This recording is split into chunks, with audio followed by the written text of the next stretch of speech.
For your safety, please wear the safety goggle before wear anything.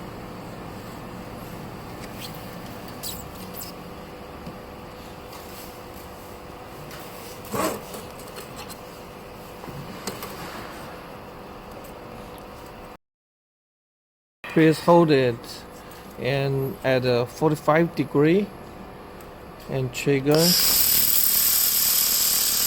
The wire feeder controls speed, so no heavily push or pull the handle.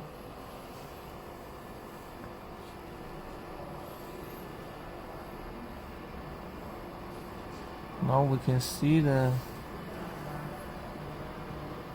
welding results. It's quite good.